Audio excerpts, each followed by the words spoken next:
আসসালামু আলাইকুম বন্ধুরা, আজকে দেখাবো তামিল ভাইদের আহ, গোটা গোটা পোলট্রি মুরগি দিয়ে কিভাবে তারা রান্না করছে।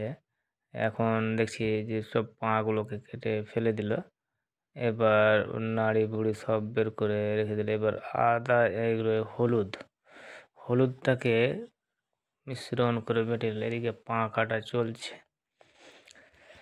হলুদ দিয়ে একটা পেস্ট করে ভালো করে মাখিয়ে আবার সেগুলোকে ধৌত করে দিল পরিষ্কার জল দিয়ে।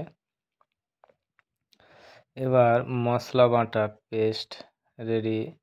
এরপর পাঁচ মশলা, যেগুলোকে মানে গরম মশলা বলি, সেগুলোর একটা পেস্ট রেডি হয়ে গেল।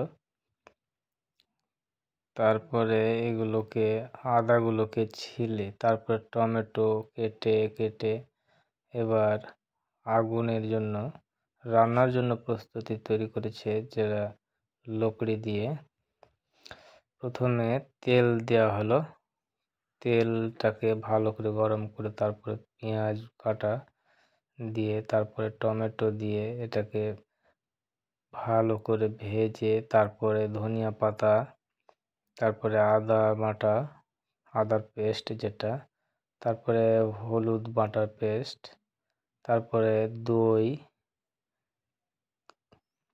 দিয়ে, তারপরে যেটা গরম মশলা ছিল সেটা দিয়ে ভালো করে সেটাকে রান্না করে নেওয়া হলো।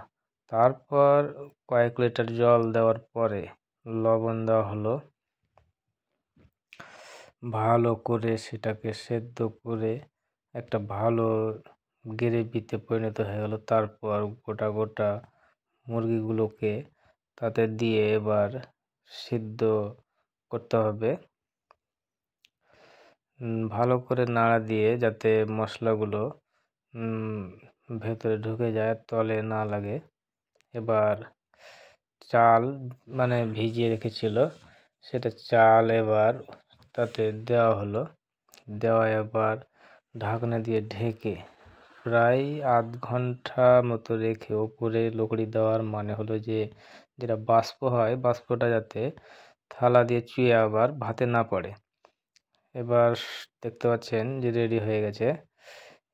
এবার মুরগিগুলোকে বেছে বেছে আলাদা করে অন্য পাত্রে রেখে দেওয়া হবে।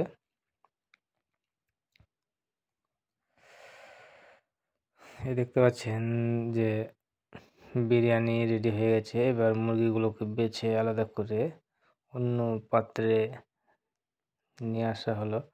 এবার খাওয়ার পালা। এবার তারা টেস্ট করার জন্য একটা বড় পাত্রে নিয়ে তারা যে কয়জন আছে তারা এবার নিজে টেস্ট করে দেখবে। খাওয়ার পরে যে সম্পূর্ণ তো আর খাবে না, বাকি যেটুকু থাকে, তো দেখতে পাচ্ছেন দই এবং পেঁয়াজের সালাদ দিয়ে কি মজা করে খাচ্ছে। তারপরে বন্ধুরা যে কিছুটা যে বেঁচে থাকবে সেটা তারা গরিবদের এবং যারা পথে পথিক আছে তাদেরকে সেটা খাইয়ে দেওয়া হবে।